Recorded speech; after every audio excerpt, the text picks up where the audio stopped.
Hey world! So I didn't really know what to film today, and I just thought, you know what, I like films.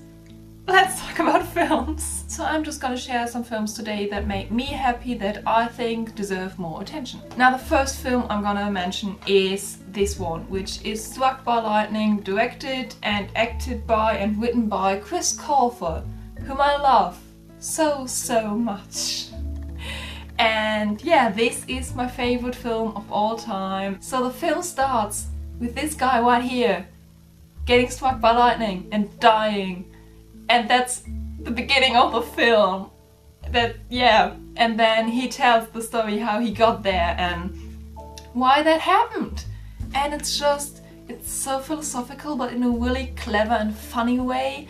There is a lot of times where I cry every time I see this film. I will recommend watching the deleted scene at the funeral where they all say like their last words to him, because I think that's actually one of the best scenes in the whole movie, and it's so sad that they cut that out. I just really love this film. Please watch it. Can a Song Save Your Life? With Mark Ruffalo and Keira Knightley, whom I both adore so much.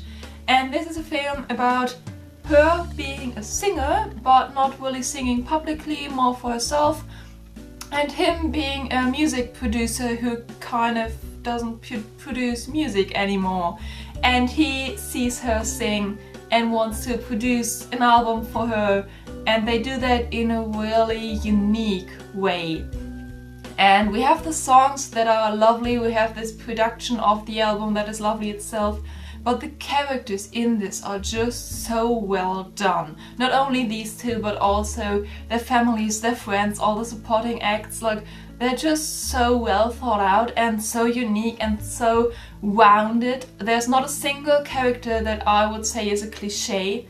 So yeah, I think this is one of those films where the actors had a lot of fun filming it, and it wasn't for them to be like in the next blockbuster or anything. It was just for them to have something great they did. On the topic of music, I want to mention these two, which kind of go together in my head. We have Bandslam and Fame, and these are kind of my go-to films when I want to watch a movie, but I don't want to pay that much attention to it. Like, it's kind of a background thing. But they still have great plots, both of them. This is more about the character development, and it's also quite sad at times. So if you watch it, I'd recommend seeing it with friends and with a tissue box. The music in it is just wonderful. The actors are amazing. Like, the only actor I know is Vanessa Hudgens. The others I've never seen anywhere, but they're so great. They really deserve more attention. These are the stories of a bunch of people at this music academy, acting academy, kind of like School of Arts, I guess. And it just kind of tells the story of these people at the school and what they're doing, not only in the arts department, but also like with their lives and their relationships. So yeah, as I said, it's kind of a great background film, but I would also really recommend watching this with a group of really good friends who are kind of into singing and dancing on a big screen, on a sleepover night or something like this, where you can sing along and stuff. I think everyone has heard of, but a lot of people actually haven't seen it, and those who've seen it think it's kind of bad. It's Hulk, the one with Edward Norton. This plays before all the Marvel stuff. It's like after Captain America 1, but before all the other Marvel stuff. And this film breaks my heart every time, but in a way that I like. Like, it hurts so much, but I like that it hurts.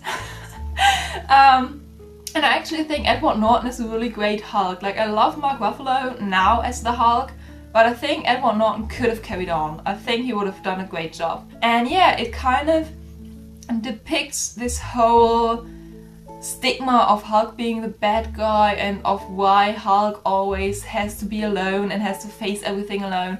And just, I love Hulk so much. He has a special place in my heart. And I just think that this deserves more love and attention, and I just want to tell you that this exists. This exists and it's worth watching, and yeah.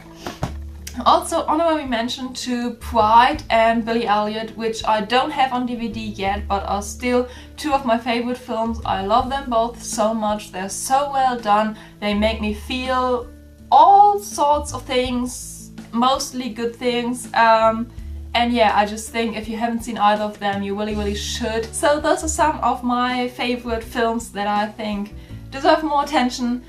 If you have any films you want me to see and that you think I should really watch and enjoy and love and appreciate, leave them in the comments down below. I always love to get new films on my list. And yeah, I guess that's already it. Turned out quite well for not knowing what I'm doing at the beginning of this, so I hope you enjoyed it too. And I hope you always have a reason to smile, and I shall see you next week. Goodbye!